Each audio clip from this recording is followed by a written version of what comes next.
안녕하십니까. 주식투자TV 박PD입니다. 모두 다 새해 복 많이 받으시고요. 지금 한창 창궐하고 있는 코로나 바이러스 우한폐렴, 중국에서 이제 감염자가 3,000명 가까이 육박하고 있더라고요. 이제 자고 일어나서 내일이 되면 3,000명을 돌파할 것 같아요. 사망자도 지금 사망자 80명 정도 된다고 하는데 내일 되면은 뭐 100명 넘어갈 것 같고, 이런 공포 분위기가 굉장히 확산이 되고 있어요. 국내에도 감염자가 지금 현재 4명 발견이 됐다고 하고 더 늘어날 것 같죠.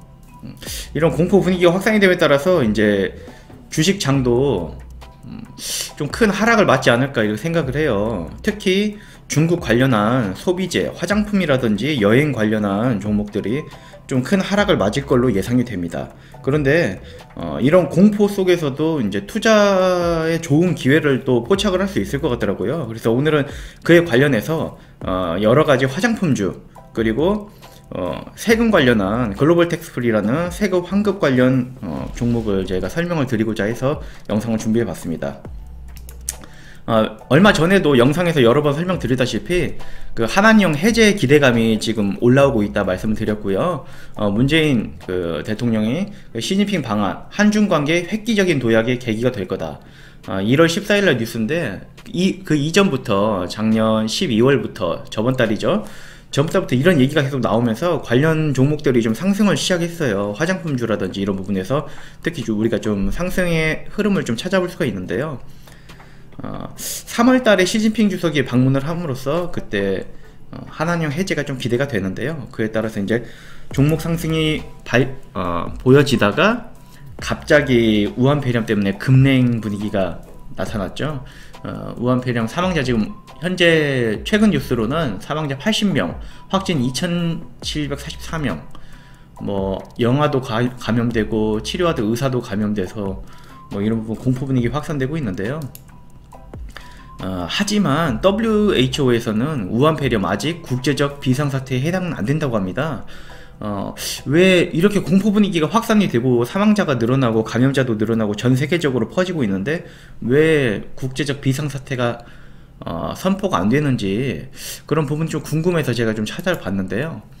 우한폐렴 위험성, 예전 2002년도 3년도에 참고했던 사스, 그리고 메르스, 그리고 우한폐렴의 전염성과 치사율 비교해 본 자료인데요. 사스는 전염성이 매우 높고요. 치사율도 39.5%로 치사율도 굉장히 높았습니다. 하지만 그에 반해서 메르스는 전염성이 사스보다는 좀 낮았고 치사율도 낮았습니다. 우한폐렴은 사스보다는 뭐 높다 낮다 이런 여러가지 의견들이 많긴 한데, 이 자료에서는 사스보다는 낮다고 나와 있고요. 치사율도 굉장히 낮은 걸로 이렇게 나와 있습니다. 전염성도 낮고 치사율도 낮다. 비교적 사스보다는 위험성이 그래도 좀 낮다 이렇게 나와 있고요. 특히 우리나라는 감염자가 지금 한 4명 이렇게 나와 있는데 아직 사망자가 없죠. 다 안정적인 상태를 유지하고 있다고 해요. 이러다가 이제 호전이 돼서 완치 판정이 날 수도 있는 부분이고요. 중국에서도 감염자에 비해서 사망자가 뭐 앞으로 늘어날 수도 있겠지만 감염자에 비하면 사망자가 많지는 않은 것 같더라고요. 그러한 부분은 확실히 조금 기존의 사스나 메르스보다는 좀 위험성이 낮지 않나 이런 생각이 들고요. 과거에 사스가 창궐했을 때 2002년도 당시에는 어땠을까 자료를 찾아봤는데요. 2002년 11월 중국 광동성에서 처음 발병이 돼서 홍콩, 싱가포르, 그리고 베트남 등을 거쳐 세계적으로 확산되었던 사스는 중국 5,328명, 홍콩 1,755명, 싱가포르 238명, 베트남 63명 등 총 8,273명의 감염자와 중국 349명, 홍콩 299명, 싱가포르 33명, 베트남 5명 등 총 775명의 사망자를 낳고 2004년 1월에 박멸된 바 있다. 사스 확산 우려가 최고조에 달했던 2003년 4월 5월에는 한국 방문 중국인은 20%, 51%까지 감소가 됐었습니다. 여기서 보다시피 사망자가 굉장히 많았죠. 중국에 349명, 홍콩에 299명 이렇게 사망을 했었는데요. 이때 당시 주가의 흐름을 보자면요. 이때 당시에 이제 사스 사태 때 중국 GDP 증가율이 감소를 했었어요. 그에 따라서 우리가 또 중국에 큰 영향을 또 받잖아요. 과거에는 그만큼 덜 받았을지도 모르겠는데 그때 우리나라 GDP 증가율은 더 많이 감소했습니다. 그런데 주가는 그 반대로 흘러갔어요. 중국은 사스 사태가 정점에 달했을 때부터 주가가 내려왔었는데 우리나라는 오히려 상승을 했습니다. 그리고 메르스 때는 우리나라 주가도 하락을 했고요. 이러한 영향은 사스 때는 오히려 상승하고 메르스 때는 하락했던 요인은 사망자에서 찾을 수 있을 것 같더라고요. 사스 때는 먼저 창궐 했던 사스 때는 우리나라는 사망자가 없었고 중국하고 홍콩에만 한 700명 가까이 사망을 했습니다. 하지만 메르스 때는 우리나라에서 38명 사망을 했죠. 그래서 메르스 때는 오히려 주가가 사망자 때문에 공포감이 확산되면서 주가가 하락된 걸로 확인이 됐습니다. 물론 이제 그 외에도 여러가지 요소들이 종합적으로 영향을 끼쳤겠지만 큰 영향은 이런 사망자 때문에 공포감 확산이 아닐까 이런 생각이 들었습니다. 사스 때는 한 5명인가 감염됐다가 사망자 없이 다 호전이 됐다고 합니다. 완치가 됐다고 해요. 이런 부분 때문에 주가가 상반된 흐름을 보여줬던 걸로 판단이 됩니다. 이번에도 그렇게 우한폐렴의 사망자가 나타나지 않거나 사망자가 적거나 하면은 우리나라 주식시장의 영향도 다소 제한적이지 않을까 이런 생각이 들어요. 오히려 공포감 때문에 주가가 많이 하락하면은 오히려 좋은 매수 기회이지 않을까. 기존의 주주분들은 조금만 버티면은 다시 주가가 원상복귀 될 가능성이 높고 현금이 있으신 분들은 좋은 매수 기회라고 생각이 됩니다. 과거 2001년에서 2003년 사스 발생이 된 이후에 중국인 월별 추이는 이때 참고를 했을 때 확실히 감소한 부분 확인이 되실 거예요. 이런 영향에 따라서 관광 그리고 관광에 관련된 그런 종목들 그리고 화장품주들이 굉장히 주가 하락이 예상이 됩니다. 이제 주식시장 이제 개장하면 지금 명절 연휴니까 아직 개장 안 했는데 개장을 하면은 확실한 하락의 흐름이 보여지겠죠. 앞으로 얼마나 더 하락을 할지 모르겠는데 이런 하락의 흐름을 잘 이용해서 하락을 할수록 분할 매수를 하면은 좋은 투자의 기회가 되지 않을까 이런 생각이 좀 들었습니다. 특히 2001년에서 2003년 한국 화장품 섹터 주가 추이는 확실히 하락한 모습을 보여주는 걸 확인하실 수 있죠. 하지만 1년 뒤에는 다 회복이 됐습니다. 확인이 가능하시죠. 이런 부분 때문에 이렇게 많이 하락했을 때 좋은 매수 기회가 되지 않을까 생각이 됩니다. 화장품 업종의 이익 2016년도 사상 최대 그리고 17년도에 급감했다가 2020년도에 회복 전망인데요. 이 부분은 한한령 때문에 2016년도에 정점을 찍었다가 17년도에 급감하면서 점점 완화적인 추세를 보여주고 있는데요. 특히 올해는 한한령 해제 때문에 아주 큰 기대감을 시장에 이제 보여주고 있었는데 지금 우한 폐렴 때문에 굉장히 급속히 급냉을 했죠. 시장 분위기가. 이것만 해제되면은 다시 좋은 흐름을 또 보여줄 수 있을 것 같아요. 그렇기 때문에 우한 폐렴의 그 악재만 사라진다면은 저가의 매수를 한 분들은 좀 좋은 수익을 볼 수 있지 않을까 이런 기대감이 됩니다. 그래서 제가 화장품주 관련한 시가총액이 가장 큰 화장품 삼형제 LG생활건강부터 설명을 한번 드려보도록 할게요. LG생활건강, 신세계 인터내셔널, 그리고 아모레퍼시픽 이 세 가지 설명드리겠습니다. LG생활건강은 현재 주가 굉장히 높죠. 134만 9천 원이고요. 이거는 23일 장마감 기준이고요. 시가총액 21조.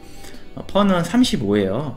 화장품주들이 굉장히 고퍼죠. 참고하시면 될 것 같고요. 주가는 과거부터 꾸준히 우상향을 하다가 한한령 시작됐을 때 좀 하락을 했고 다시 상승하는 모습을 보여주고 있습니다. 최근에 한한령 해제 기대감 때문에 단기간에 좀 큰 폭으로 상승을 했죠. 그리고 우한 폐렴 창궐함에 따라서 이제 144만 6천원 최고가 찍고 나서 주가가 좀 하락을 했습니다. 화장품주 관련해서 이 외에도 중국 소비재 뿐만이 아니고 모든 종목들이 어느 정도 좀 하락을 보여줬는데요. 특히 중국 관련한 종목들이 좀 큰 하락을 보여줬죠. 매출액은 주가가 꾸준히 상승한 만큼 실적도 좋은 모습 보여주고 있어요. 6조, 6조 1000, 6조 7000, 7조 6000 올해 좋은 모습 보여줄 걸로 예상이 되고 있고요. 다시 말씀드릴게요. 작년 실적 4분기까지 해서 좋은 모습 보여줄 걸로 예상이 되고 있고요.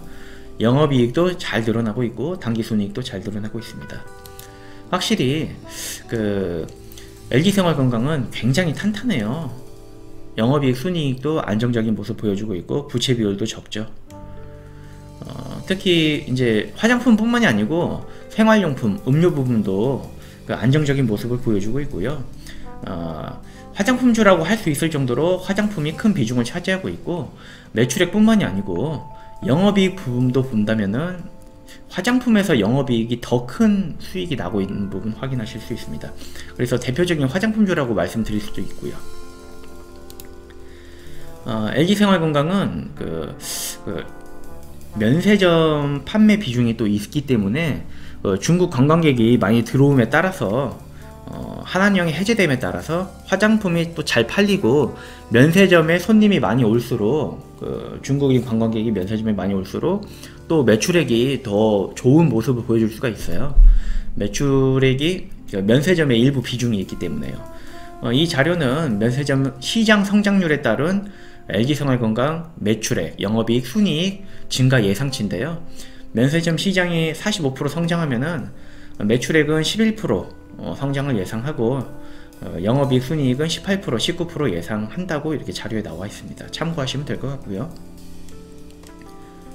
LG생활건강 면세점 매출 성장률 추이는 지금 완만한 성장세 보여주고 있어요. 연도 대비, 작년 대비 성장률이니까 과거에는 좋은 모습 보여줬었지만 지금은 크진 않지만 완만한 성장세 보여주고 있다고 볼 수 있습니다. 다음으로는 아모레퍼시픽입니다. 아모레퍼시픽은 거의 대부분을 화장품에서 매출이 발생되고 있습니다. 이 종목 23일 장마감 기준으로 21만 2,500원 주가 형성하고 있고요. 시가총액은 12조 정도. PER은 거의 대부분 화장품에서 매출이 발생하고 있는 거의 완벽한 화장품주라고 할 수 있기 때문에 굉장히 고퍼예요. 44 정도 퍼를 유지하고 있고요. 주가는 이때부터 굉장히 좋은 흐름 보여주고 있어요. 그래서 주가 최저가 한 12만원 정도에서 거의 2배 가까이 상승을 했던 것 같아요. 단기간에도 굉장히 우상향하는 모습 보여주다가 우한 폐렴 때문에 하락하는 모습 보여주고 있습니다. 앞으로 얼마나 더 하락할지는 봐야 될 것 같아요. 매출액은 좋은 모습 보여주고 있지만 영업이익, 당기순이익은 좀 그렇지 않아요. 확실히 거의 대부분 화장품에서 매출이 발생되고 있다 보니까 그런 것 같지만 한한령 이후에 영업이익, 순이익이 안 좋은 모습 계속 보여주고 있어요. 앞으로 한한령이 해제되면은 다시 좋은 모습을 보여줄 거라는 기대감에 지금 주가가 좋은 모습 보여주고 있는 것 같습니다. 영업이익률, 순이익률도 좀 감소하는 모습 보여주고 있고요. 단지 부채 비율은 다행히 좀 감소하는 모습 보여주고 있어요. 16년도에 비해서는 지금 현재 워낙 부채 비율이 적었지만 그래도 거기서 더 감소하는 모습 보여줬습니다. 중국에서의 브랜드별 비중 추이는 이렇게 여러가지 브랜드를 보유하고 있는데요. 과거에 좋은 모습 보여줬던 라네즈와 마몽드가 비중이 굉장히 줄어들고 있고요. 이니스프리도 과거에 좋은 모습 보여줬지만 지금 계속 비중이 줄어들고 있습니다. 대신에 설화수가 비중이 점점 늘어나면서 그나마 좀 좋은 모습 보여주고 있고 기타 브랜드들도 조금씩 비중이 늘어나고 있는 모습 보여주고 있습니다. 이런 다시 흥행하는 브랜드들이 나타나줘야 매출액이라든지 영업이익, 순이익이 조금 긍정적인 모습 보여줄 걸로 예상이 됩니다. 설화수 매출액과 전체 매출 대비 비중인데요. 설화수 아까 그나마 설화수가 이제 비중이 늘어나고 있잖아요. 지금 과거부터 좋은 상승 흐름 보여주고 있고요. 연결 매출 내 설화수 비중이 41%까지 상승하는 모습 보여주고 있고요. 면세점과 온라인 채널 매출액과 전체 매출 대비 비중, 그 아모레퍼시픽은 그 대부분이 화장품이다 보니까 면세점 매출액 비중이 굉장히 높아요. 그래서 이런 그 높은 비중 보여주는 모습 차트에서 우리가 볼 수가 있고요.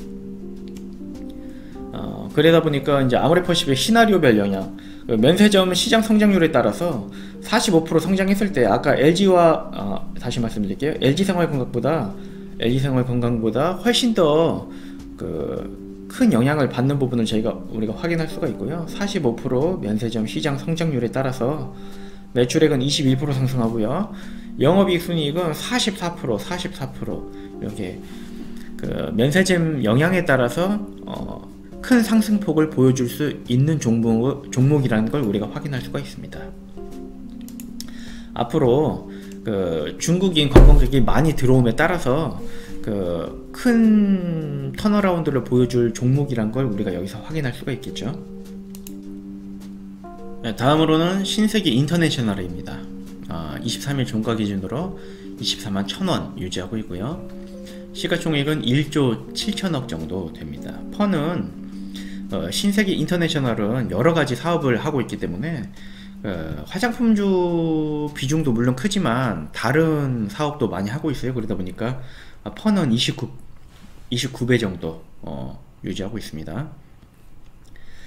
작년 하반기부터 이제 좋은 흐름 보여주고 있죠. 굉장히 많이 상승했습니다. 단기간 일봉으로 보시면은 계속 꾸준히 우상향 하고 있는 모습 보여주고 있고요. 물론 신세계 인터내셔널도 우한 폐렴 때문에 주가 하락하는 모습 보여주고 있습니다. 매출액, 영업이익, 당기순이익도 꾸준히 우상향하는 모습 보여주고 있고요. 2019년도 실적도 최고치를 갱신할 것으로 예상이 되고 있습니다. 영업이익률, 순이익률, 부채 비율도 굉장히 좋은 모습 보여주고 있어요. 영업이익률, 순이익률도 재작년에 비해서 좋은 모습 보여줄 걸로 예상이 되고 있고요. 부채 비율은 수익이 계속 남에 따라서 부채를 계속 상환하기 때문에 부채 비율 계속 줄어드는 걸로 보여지고 있습니다. 16년도에 비하면은 한 20% 정도 더 줄었죠. 비교적 다른 기업들에 비해서 부채 비율이 적은 편인데 거기서 더 줄어들고 있죠. 사업부별 매출 비중은 화장품 비중이 좀 적어요. 과거에 비하면 그래도 늘어나긴 했지만 17년도 대비해서는 17년도 때는 6% 정도, 근데 지금은 26% 정도 되는 걸로 나와 있고요. 영업이익은 26% 되는 화장품 비중이 매출액에서는 이제 26% 차지하고 있는 화장품 사업이 영업이익의 82%를 차지하고 있어요. 화장품이 굉장히 수익이 잘 된다는 걸 알 수 있죠. 이런 부분 참고하시면 되겠습니다. 신세계 인터내셔널, 면세점 시장 성장률에 따른 실적 상승 예상치인데요. 비교적 좀 적어요. 다른 LG생활건강이나 신세계 아모레퍼시픽에 비해서 신세계 인터내셔널이 비중이 좀 적은데요. 면세점 시장이 45% 상승하더라도 매출액, 영업이익, 순이익은 다소 좀 비교적 상승폭이 좀 적은 걸 확인할 수가 있습니다. 마지막으로는 글로벌 텍스플입니다. 이 회사는 잠시 뒤에 간단하게 설명을 드릴게요. 23년 장마감 기준으로 종가로 3,935원 지금 주가 형성하고 있고요. 시가총액 1,466억, PER은 17배 정도 되고 있습니다. 한한령 해제 기대감부터 해서 굉장히 좀 상승을 했어요. 단기간 보면은 한한령 해제 관련한 뉴스가 이제 12월부터 나오기 시작했는데요. 저번 달 12월부터 흐름 굉장히 좋은 모습 보여주고 있죠. 그러다가 우한 폐렴 때문에 동일하게 이 종목도 하락하는 모습 보여주고 있습니다. 매출액, 영업이익, 당기순이익은 조금 실적이 영업이익 순이익이 좀 들쑥날쑥한 일정하지 못한 모습을 보여주고 있긴 한데요. 매출액 뭐 방향성으로 보면은 매출액 좋은 모습 보여주고 있고요. 이때가 이제 중국인 관광객의 정점이었고 17년도부터 급감을 했죠. 그에 따라서 이제 이런 들쑥날쑥한 모습을 보여주고 있는 것 같아요. 17년도 순이익 적자 났지만 다시 좋은 모습 보여주고 있고요. 19년도는 1분기가 좀 큰 적자가 났기 때문에 비교적 이제 순이익은 적을 걸로 예상이 되는데요. 대신에 매출액, 영업이익은 좋은 모습 보여줄 걸로 보여집니다. 영업이익률, 순이익률 예상치 이렇게 나와 있고요. 부채 비율은 현금도 많이 쥐고 있고 부채 비율도 굉장히 적습니다. 이렇게 많은 현금으로 같은 경쟁업체에도 인수한다고 그래요. 이 회사 간단하게 뭐 설명을 드릴 건데요. 국내 1위 텍스 리펀드 회사고 글로벌 텍스프리는 국내 1위 텍스 리펀드 회사로 외국인을 대상으로 부가가치세 환급 대행 사업을 영위하고 있고요. 외국인이 국내에서 어떠한 물건을 구입할 때 그 물건의 구입 가격에는 부가가치세가 포함이 되고 있어요. 부가가치세까지 포함된 가격으로 구입을 했을 때 그 가맹점에서 그 부가가치세를 글로벌 텍스프리로 보내주고 글로벌 텍스프리에서는 일정한 수수료를 제외하고 나머지 부가가치세를 그 외국인한테 돌려주는 그런 텍스 리펀드 회사고요. 그런 사업을 영위하고 있고요. 이런 사업에서 대부분의 수익이 발생되고 있어요. 주요 수익 모델은 환급 대행 수수료 수익이며 부가가치세 환급액의 약 30%를 수취하고 있고요. 최근에 또 경쟁업체 하나를 인수해가지고 기존의 시장 점유율이 뭐 50% 정도였는데 이 업체를 인수함으로써 60에서 65%까지 시장 점유율이 늘어났다고 해요. 국내에서는 뭐 시장 점유율 1위고 거의 과점업체라고 보시면 될 것 같습니다. 그리고 또 긍정적인 부분은 최근에 나온 뉴스인데요. 즉시 환급 한도 확대 등 글로벌 텍스프리의 우호적인 정책 변화도 주목했다. 기획재정부는 오는 4월부터 외국인 관광객을 위한 사후 면세점 즉시 환급 한도 금액을 확대한다고 발표했다. 1인당 100만원 미만에서 건당 50만원. 그러니까 쉽게 말하면 이제 1인당 최대 100만원이었던 환급을 200만원까지 즉시 환급 한도 금액으로 이제 확대를 해준다는 그런 뉴스고요. 2배 정도 확대를 해주기 때문에 그만큼 글로벌 텍스프리에 굉장히 긍정적인 뉴스인 것 같아요. 이런 부분 관련했을 때 이제 글로벌 텍스프리도 이번 하락에 주가가 이제 큰 영향을 받겠지만 이런 하락에 따라서 이제 하락한 이제 주가를 좋은 매수 기회로 삼아서 분할 매수 해놓으면은 나중에 우한폐렴 악재가 해소가 되고 나중에 이제 중국인 관광객이 한한령 해제로 인해서 많이 들어올 때 좋은 수익이 나지 않을까 이런 생각을 해봤고요. 그렇기 때문에 글로벌 텍스프리도 이번 화장품 3대장 뒷부분에 좀 끼워서 같이 설명을 한번 해드려 봤습니다. 이렇게 그 위기를 좋은 기회로 투자 기회로 삼아보면 어떨까 이런 아이디어를 가지고 이번 영상 제작해 봤고요. 여러분도 그 화장품 관련주가 화장품 제가 설명해 드렸던 3대장 외에도 굉장히 많은 종목들이 있고 그 외에도 화장품 소재주도 굉장히 많아요. 한국 콜마라든지 이런 여러분들도 뭐 아실만한 화장품 소재주도 굉장히 많고 처음에는 저는 화장품 관련주들을 모두 다 이제 분석을 해서 한번 소개를 해드려 볼까 이렇게 기획을 했었는데 너무 많아서 하다 보니까 이 산이 아닌가 보다 이렇게 생각이 들어가지고 하다가 포기를 하고 화장품 3대장하고 이제 글로벌 텍스프리만 소개를 좀 한번 해드려 봤습니다. 관심 있으신 분들은 화장품주 뿐만이 아니라 관광산업도 뭐 이제 하나투어라든지 여러가지 이제 기회가 될 만한 종목들이 있으니까요. 관심 있으신 분들은 이제 공부를 해보셔도 좋을 것 같습니다. 그럼 오늘 영상은 여기까지였고요. 지금까지 저는 주식투자TV 박PD였습니다. 감사합니다.